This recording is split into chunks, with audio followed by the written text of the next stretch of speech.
If you step out there and dance with him again, then we'll be having a different talk. Those were the words that left my mouth before I even realized I was saying them. And the worst part? She didn't even flinch. Her hand was already halfway reaching for her wine glass. I still locked on the dance floor, watching him. That guy. The same one from the last party. The same one she barely knows, works with sometimes, just talks to because he's fun. It was the fourth time in 3 months that I'd seen them at one of these events, laughing too closely, moving too casually through the crowd like they were the only ones in the room. I kept telling myself I was overthinking it. That it was just work. That I was being insecure again. But the second she stood up and smoothed her dress, I knew. She was going to dance with him anyway. I watched the moment unfold like a slow car crash. Her fingers gripped the edge of the table and she gave me a polite, practiced smile. Not a loving wife smile. A smile you give to someone you're humoring. A child throwing a tantrum. "I'll be back in a minute," she said, as if it were just a trip to the restroom. And just like that she walked away. It was a charity fundraiser, packed with polished faces, clinking champagne glasses, and some overpaid band playing jazz renditions of pop songs. People danced and laughed while I sat there with my untouched plate of duck confit, wondering when exactly I became invisible in my own marriage. I watched her meet him near the side of the dance floor. He said something, she laughed, one of those head thrown back kind of laughs, and he pulled her in. His hand went low on her back. Lower than you'd put it on a colleague. Lower than I'd seen her let me go in months. And then they started to dance. I don't remember walking to the hallway. I just remember the lights looking too bright, the floor feeling too far beneath my feet, and the sudden, ridiculous thought that I'd left the iron on at home. That's how scrambled my brain was. Not jealousy. Not rage. Just dissociation. Someone bumped into me on their way to the bathroom. I mumbled sorry even though they weren't paying attention. I leaned against the wall, staring down at my shoes, trying to breathe through whatever this feeling was in my chest. Then I heard her voice. Low. Whispering. Just around the corner. He doesn't get it. He still thinks we're in some sort of fantasy. I swear, he's just so naive. Silence. Then his voice. Deeper. Amused. You should tell him, you know. End it. A pause. Then a sigh. Her voice again, softer this time. I will. I don't want to be the bad guy. And that's when I realized they didn't even know I was there. I wish I could say I confronted them. That I stormed around the corner and made a scene. But no. I just stood there like an idiot. Like a coward. Like someone who knew deep down that he'd already lost. I walked back into the ballroom, straight past our table, out the door, and into the parking garage. I sat in the car for over an hour. No music. No calls. Just headlights flickering off concrete walls as people left one by one. When she finally came out, she didn't even look surprised to see me in the car. She opened the passenger door, sat down, and fastened her seatbelt without a word. The silence stretched like a rope being pulled tighter and tighter between us. Then she finally said it. You were right. We need to talk. But she didn't say it like someone ready to fix things. She said it like someone preparing for the end. We drove home in silence. 28 minutes of nothing but tires on asphalt and my mind replaying that hallway conversation on an endless loop. I didn't ask her anything. Didn't accuse her. I couldn't. I was terrified that if I said the words out loud, I'd never be able to take them back. She stared out the window the whole ride, like a stranger catching an Uber with someone she didn't know. The air between us was heavy. I kept expecting her to say something, anything, but the silence felt like her way of making me initiate. And for once in my life, I couldn't bring myself to start the conversation. When we got home, she went straight upstairs without looking at me. The dogs rushed to greet her, tails wagging like everything was fine. She gave them a pat, walked into her bedroom, and closed the door behind her. I sat on the couch for over an hour, staring at the blank TV screen, wondering how long this had been going on. Wondering if I was the only one who hadn't caught on. And then the doubts started creeping in. Had I been too boring? Too available? Too predictable? Around midnight, I went upstairs. The bedroom light was still on. She was sitting on the edge of the bed, her dress replaced with pajamas, hair tied back, face wiped clean. She didn't look guilty. Just tired. Like someone who had spent the whole evening pretending to be someone else. I'm not cheating, she said quietly, before I even opened my mouth. That hit me harder than if she'd screamed it, because it told me one thing for sure. She knew exactly what I'd heard. I didn't ask, I said, equally quiet. I know, she replied. We sat like that for a while. Two people who used to tell each other everything, now unable to speak without landmines exploding. She finally stood up, walked over to the dresser, and pulled out a folded blanket. "I'll sleep in the guest room tonight," she said, as casually as if she were talking about what to cook for dinner. And that was it. No explanation. No apology. Just distance. The following week was a weird fog of avoidance. She left early every morning, came home late. I asked once where she'd been. She said, "Meetings." I didn't press, because deep down I already knew. And when you know, the lies hurt less than the confirmation. But what really broke me was Saturday night. We had another event. A friend's birthday. Someone I barely knew, but Kara insisted we attend. I said I didn't feel up for it. She said, "It's just a party." And then she laughed. Laughed. Like my unraveling was inconvenient for her social calendar. I didn't want her to go. I told her that.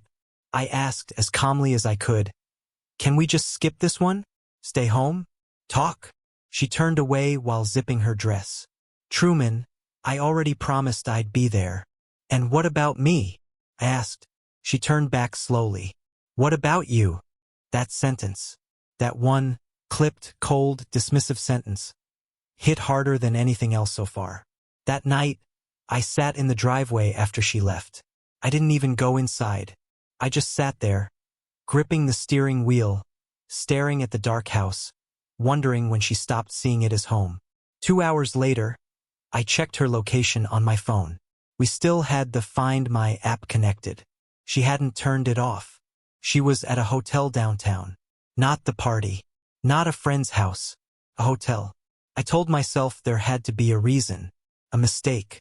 A valet parking confusion. Anything. So I drove there. I told myself I wouldn't go inside. Just see the car, maybe catch a glimpse. Just so I could let it go. But when I parked across the street, I saw her coming out. With him. Laughing. Again. He was holding her wrist like they were teenagers sneaking out of prom. And she wasn't pushing him away. She looked alive. More than I'd seen in months. They walked around the corner together. I stayed in my car, holding my breath like I was hiding from a bear. Every instinct told me to follow, but I didn't, couldn't, because I knew whatever I'd find around that corner would end everything. So I drove away, again, like a coward. The next morning, she acted like nothing happened. She walked into the kitchen in that oversized sweatshirt she always wore on Sundays. The one I used to find adorable, back when I still believed in us. She poured coffee like she didn't just spend the previous night sneaking out of a hotel with another man. I sat there at the kitchen table, watching her stir her mug like she was in some kind of sitcom, smiling, yawning, making small talk about needing new almond milk. Finally, I said it. "I saw you last night." Her hand froze, just for a second. A flicker. But that was all I needed. She didn't deny it. She didn't ask what I meant. She didn't even look surprised. Instead, she sat down across from me and said, "It's not what you think." Of course it wasn't. It never is. "I thought you were at a party," I said slowly, barely controlling my voice. "Instead, I see you outside a hotel. With him." She looked away. "It was just drinks. After the party. A few of us from work." "You were laughing," I said. "He touched your wrist." Now she looked annoyed. "Do you know how crazy that sounds?" "Truman, it was nothing. You need to stop reading into things." That sentence made something snap in me. "Reading into things?" I repeated, louder than I intended. "You're the one sneaking around and I'm the crazy one?" "I'm not sneaking," she said firmly. "You're spying." That was the moment I realized the dynamic had shifted completely. She wasn't apologizing. She wasn't even nervous. She was irritated. Like my hurt was some kind of burden she didn't feel like carrying anymore. I stared at her. Really stared. And I saw it clearly for the first time. She wasn't coming back. Not emotionally. Maybe not even physically. She'd already crossed the line. Mentally. Spiritually. Intimately. And now she was just waiting for me to catch up. That afternoon, I went to my friend Derek's place. He's one of the only people I trust. I told him everything. The hallway, the hotel, the lie about the party. He didn't look surprised. "Honestly," he said, "I always got a weird vibe from her." I didn't want to say anything, But the way she looks at you sometimes, like she's already made up her mind. Made up her mind about what? I asked. That she's done. Those 3 words hit harder than any fight. Back home, I sat in the garage for a long time again. Same silence. Same dark. I didn't go inside until it was past midnight. When I opened the front door, I found a note taped to the stair rail. It said, "Can we please not do this like children? I'll be staying with Lauren for a few days. Give us both space to think." Us both? I was the one being left. Lied to. Gaslit. But sure, we needed space. I didn't call her. I didn't text either. For 3 days, I left that note taped to the stair rail like it was some kind of warning label for what was left of our marriage. I went to work, came home, fed the dogs, and pretended everything was normal. But I couldn't stop replaying that moment in the garage. Her handwriting. The word us. I'd never hated a 2-letter word more in my life. On the 4th day, I got a text from an unknown number. "I hope you're giving her space. She's been through enough." I stared at the screen, rereading the message like it might rearrange itself. I didn't recognize the number, but I knew exactly who it was from. Him. There was something about the tone, like he thought he was entitled to an opinion about my marriage. Like he thought I was in the way. It made my skin crawl. I didn't respond. I couldn't. Because if I said what I was thinking, it wouldn't have been YouTube safe. That night, I opened her laptop. I know it's wrong. I know.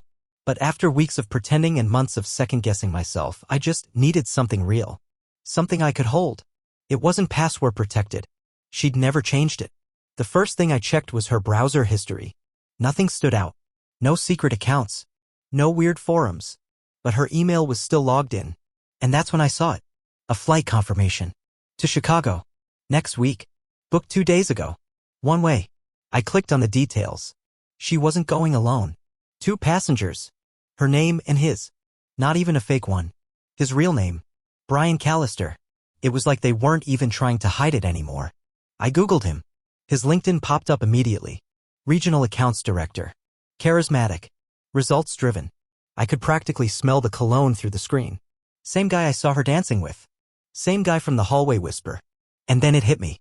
She wasn't taking space to think. She was preparing to leave. Not for the weekend. Not for a reset. For good. I sat there, the cursor blinking in her inbox, my hands shaking.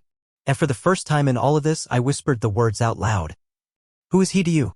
Not because I needed the answer, but because deep down I already knew. The day after I found the flight confirmation, I barely slept. I went through every memory from the last year, every missed call, every work dinner that ran late, every subtle shift in her affection. They all snapped into place like puzzle pieces I'd been too blind to connect. The next morning, I didn't go to work.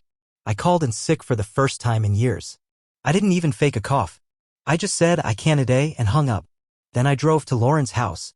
Lauren was Kara's best friend, or at least the one she claimed to be staying with. I'd always liked Lauren.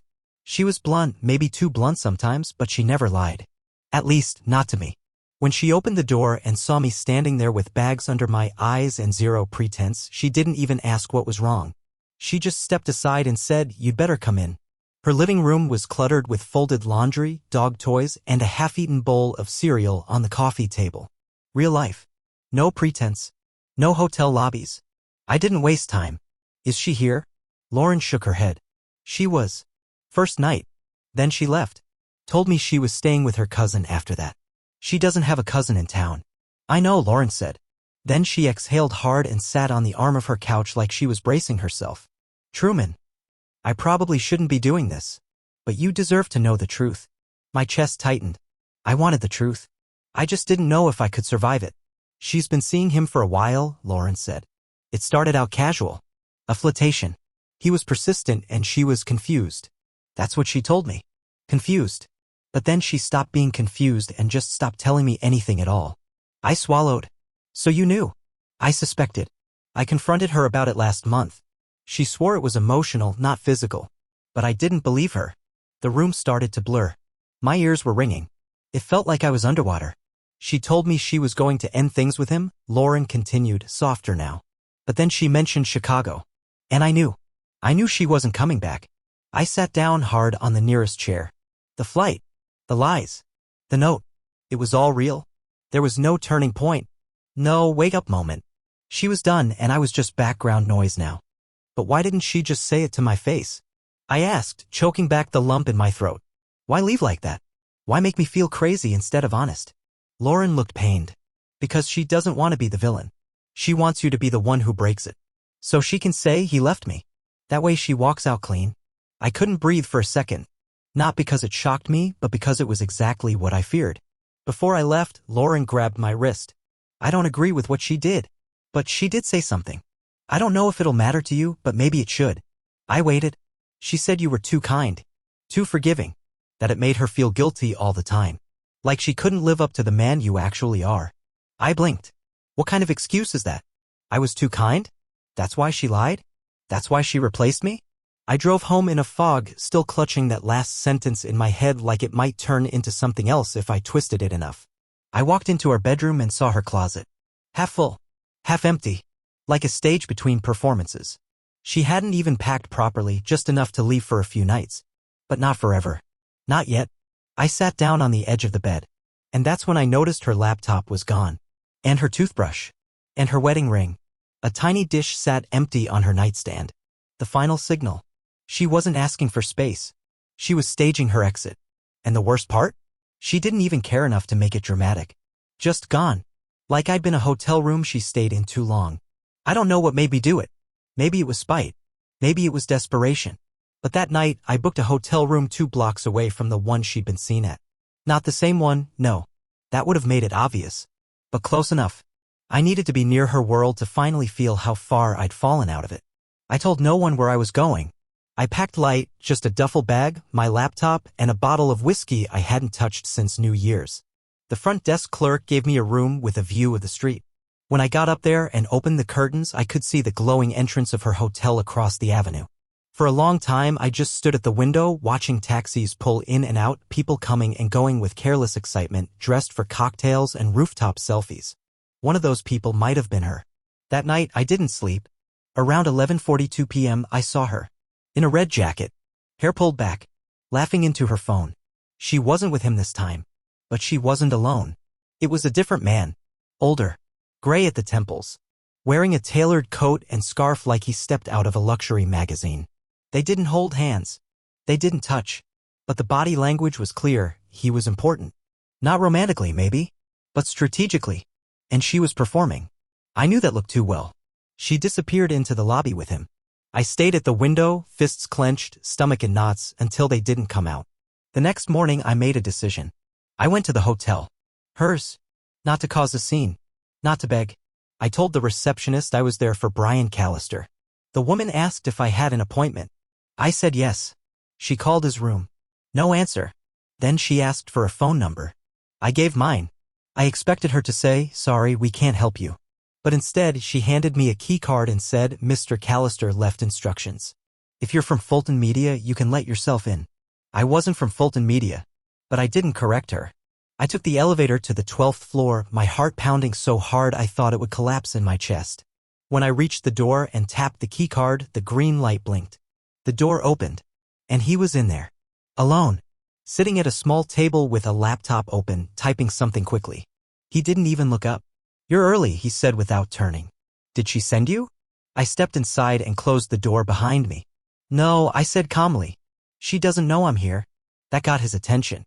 He looked up, paused, then leaned back in his chair slowly. "Well, this is awkward," he muttered. "You could say that."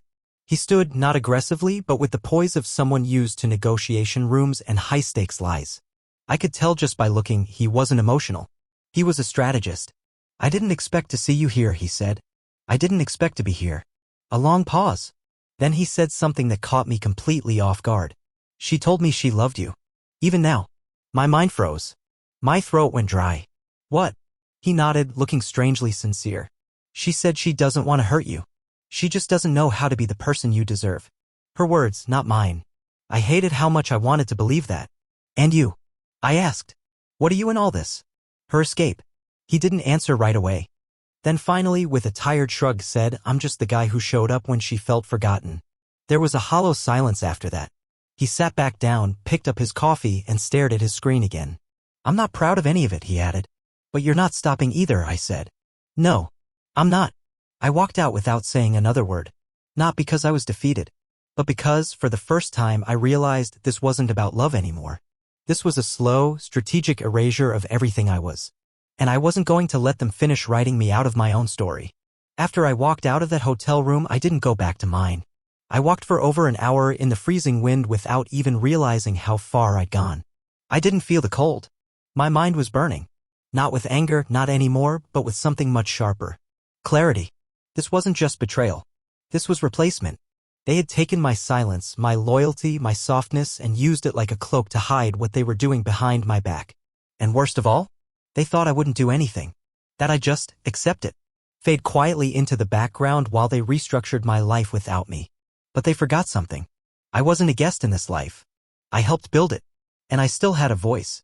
So I used it. That night, I did what I should have done months ago. I told people. Not to start drama. Not for revenge. But because silence had turned me into a prisoner. And I was done being quiet. I called my brother. I told him everything. Then I told my parents. Then my boss. Not about her cheating, I didn't need pity. But I asked for space, flexibility, room to breathe. And for the first time in weeks, I got more than just blank stares. I got real human reactions. Anger. Sympathy. Support. And then I called her. She didn't answer the first time. Or the second. On the third, she picked up. Truman. Her voice was clipped, guarded. I know everything, I said flatly. The flight. The hotel. Brian. Chicago. Silence. You weren't supposed to see any of that, she finally whispered. I laughed bitterly. Yeah. That much is clear. She sighed. Look, I was going to tell you. When? After the plane took off. More silence. Then she said it. The sentence I think she'd been preparing for weeks. I think we both know it's over. I sat down on the edge of a concrete planter downtown, feeling like I'd aged 20 years in a single breath. No, I said quietly. You don't get to say that like it's a mutual decision. You ended this alone. You broke it. Not me. Truman, that's not your decision anymore. She went quiet. I could hear wind on her end, maybe footsteps. I already filed, I continued.